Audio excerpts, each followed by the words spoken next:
ở tu là hiện nên cả lớp phùa cái sao về xin mấy đôi na lâu tu là hiện nên phát đây aka dar để phuin mình luôn sắc sắc đôi na cho nên Allah tắc tắc cái nó record tape thế cho nên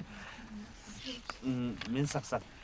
đôi na anh nghe anh chỉ sum sum cả mình lâu ngày chắc sắc về sum sum đôi na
chung chúa